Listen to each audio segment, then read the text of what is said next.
Hi, how are you doing today? Hope you're having a great day. This is Charles Kelly. Today is the day before a budget, and that means that the Chancellor is about to announce new steps and new plans to boost the economy and get everybody through the problems that we're having, the coronavirus and the recession that we're in. We obviously are in a recession already. The economy is already contracted and may continue to do so for the rest of the year. We don't know. But they're obviously looking to the Chancellor to make some pretty bold stimulus plans to get things moving again and kickstart the economy. We've already heard a few things mooted, but today it seems to have been linked that, or leaked rather, that we could see a major thing, which is to give homeowners a grant of up to £5,000 each to insulate their homes and make energy saving costs, and that this could create up to 100,000 jobs, because I suppose there'll be people installing them, people dealing with them. It should be a massive stimulus to the economy, and it's part of a £3 billion plan to cut emissions and obviously create more jobs. So that this is a £2 billion grant scheme. Homeowners could get vouchers of up to £5,000 each for energy saving improvements. For instance, if you're in a house that hasn't got cavity wall insulation, that could be part of the grant scheme. Now, there was a scheme like this before, and I remember getting one of my houses insulated by, I think it might have been British Gas, that they were insulating thousands of homes. That scheme ended. This is a new scheme, so this is not new, and hopefully it will work and it will cut down energy bills and keep the house warmer. The poorest households could receive £10,000 each for energy saving home improvements. So this is good news for homeowners and should be a boost for the economy. As I was saying yesterday, there's new planning rules that will hopefully be announced in more detail in the next coming months. Boris Johnson's already said under his Bill programme that the new planning rules will open things up, because we all know that if you're buying a house, you're refurbishing it, or you're buying a building and you want to change the use and this sort of thing, it can be very difficult going through planning. I was a councillor in Hertfordshire, and I sat on a planning committee for 4 years, so I know I've seen things come to the committee. The committee doesn't always have to say no to put a spanner in the works. The committee could say, well, we need this clarified and we need that clarified. I suggest we defer this application, and we all put our hands up, and that application goes back into the long grass, and it may not come back for several months because they can only deal with maybe 6 applications per meeting, and that's once a month.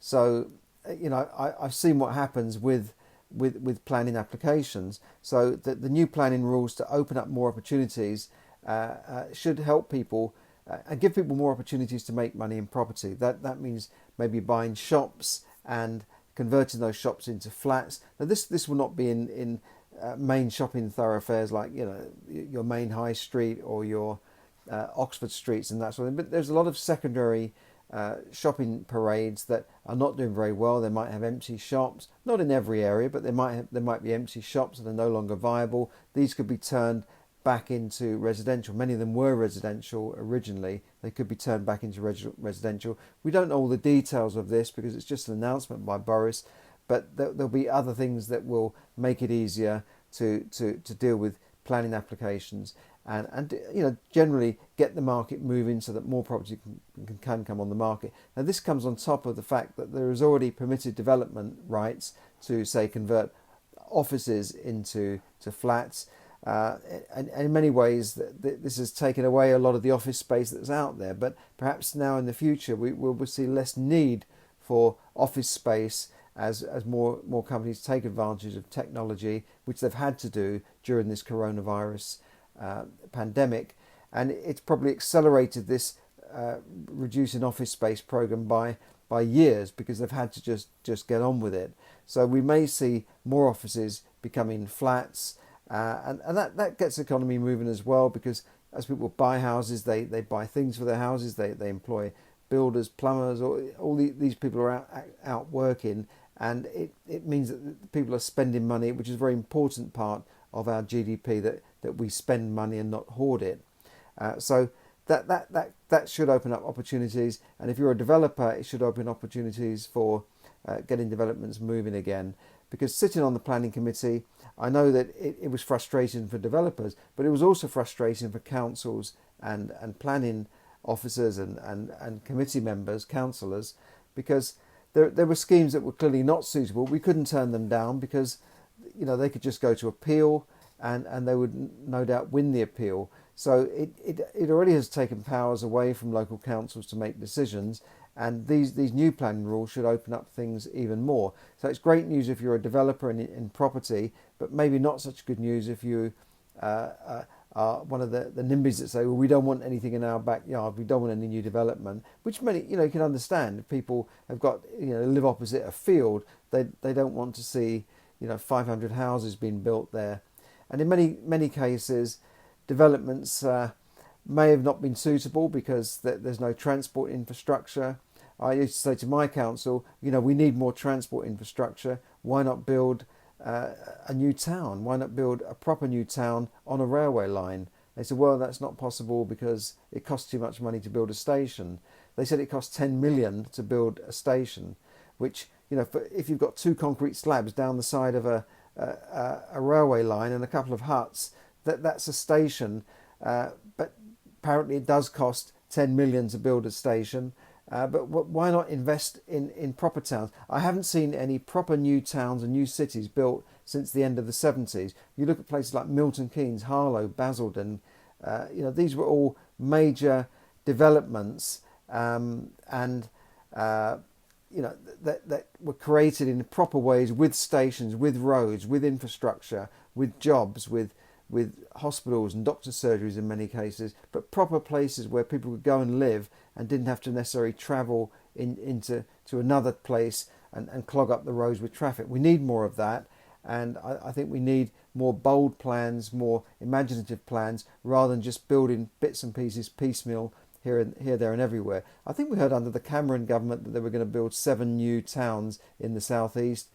They haven't appeared. Now we're talking about garden villages and that sort of thing, which will just be upsetting residents because they'll be going in areas where residents don't want 500 homes or 2,000 homes, because there's not the road infrastructure and buses and transport and schools and jobs to take care of that. It's just going to put more cars on the road. So on one hand, the government is saying they're spending 3 billion to cut emissions, but if they just keep building and building and building, that will increase emissions because they will not be built with the proper infrastructure. My idea would be to either expand the railway network or build in between 2 stations, which are often sort of 5-10 miles apart. Just put a new station in and build around that, like they used to do in the 30s when they expanded London, and they built on the railway line. They built on the Piccadilly line and the Central line. They built new towns. Harrow and places like that and Greenford were built around expanding train lines from the underground system.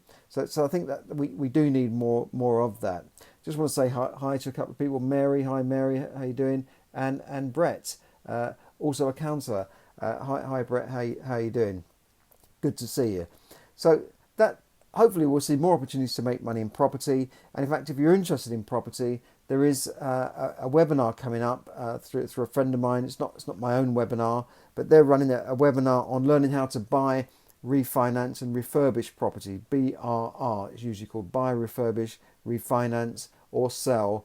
This is where you can buy a property and do it up, refurbish it, and then refinance to get your money out, or get most of your money out again, because you've then increased the value of that property, or you've changed the usage of that property, and then you can refinance to get your money out and then go and look for another project. Obviously you can sell on as well. I mean, you see these things on Homes Under the Hammer where they refurbish a property and sell it, but you can also refinance it. You don't have to sell it, because when you sell it, it creates a tax event, it creates capital gains tax, and sometimes it's better to get your money out by refinancing, which of course is not taxable. It's tax-free money, and you can go on to the next project, provided that property wipes its face and pays for itself. Why not do it that way? Why not rinse and repeat, as they say. And many people have done this to great success, and they've built up a whole string of properties, a whole portfolio of properties through the BRR method, buy, refurbish and refinance. There's not just one thing in property. You don't have to just go for buy to let. In fact, in many ways, the government is not giving us much help on buy to let. We used to get tax relief on our mortgage. We used to get things like writing down allowance for wear and tear. We don't get that anymore. And they've just made things more difficult, more regulation, more rules and more red tape. So maybe look at other ways of making money in property, like the BRR method. And if you haven't got your own money, there's always money available for projects like this. You can raise funds if you get hold of a property and it looks good for. And it's not just houses, it could be old offices, it could be pubs, it could be shops now. So there's always ways of making money in property that doesn't involve just buy to let. If you've got money, don't just go out and buy a buy to let. Learn about how to make money in property. Learn the skills you need to make money in property. And you don't even need to put your money down to make money in property. You don't have to be your own money. There's ways of using other people's money, joint venturing, options, lease options, all sorts of ways you can make money in property without just saying putting all your life savings into one buy to let property. As many people I know do. They buy one buy to let property. It's normally not suitable because they just bought it because they think it's the sort of place they'd like to live in, but they don't think about renters. And then they have trouble renting it out, or they get a troublesome tenant. And if you've only got one property and you've got a troublesome tenant, it's like the end of the world. But if you've got more than one property and more than one tenant, it's not such a bad thing. So learn how to do this properly before just diving in and using up all your life savings on one property. There's ways of making money so that you can expand your portfolio, because most people buy a property but buy another property and then they've run out of money. What do I do now? I haven't got any more deposits left. Don't forget, the increased stamp duty now can eat up quite a lot of your money. It's almost like the money you pay in stamp duty for, say, a £500,000 property is almost like a deposit. It could be £30,000. I used to buy properties with it, and that was more than my deposit needed to buy the property. Now that money is just needed to pay the tax man. Now, incidentally, on stamp duty, there could be good news for first-time buyers. We hear that there's plans to increase the threshold for first-time buyers up to £500,000, which will be another boost to the property market and boost to the economy. So I know there's a lot of bad news about coronavirus and the mess that the economy is in, and the government are printing a lot of money, and that means that money that they're printing will, if you're holding cash for years and years and years, that cash will become devalued because there's more cash being printed, and it may also lead to inflation. But if the cash is devalued, why not have your money in assets? And assets means property or shares. I don't mean just go out and buy something on a buy-to-let basis. I mean, learn how to do it, learn how to put your money into assets, whether it's shares or property, and then in the long term, you will make money. Even if the market is a bit up and down at the moment, property has always bounced back, and in my opinion, it will bounce back. But there are different ways of investing in property which don't involve just putting all your money into one property. So thanks for listening. Hope you having a great day. And thanks to Brett, Mary and any others online at the moment. Listen on my Facebook page. Check out my podcast, moneytipsdaily.com. And also my book, Yes, Money Can Buy You Happiness, full of good ideas on how to make money. Because I think many of us will have a big change in our working life, our working environment after this pandemic ends, which hasn't really ended yet, has it? It's still going on, and I think things will change forever. I don't think things will go back to where they were before. So now you have a chance to create maybe a second income in property, in online maybe. This is the time to learn these new skills. So thanks for listening, and have a great day. Bye for now.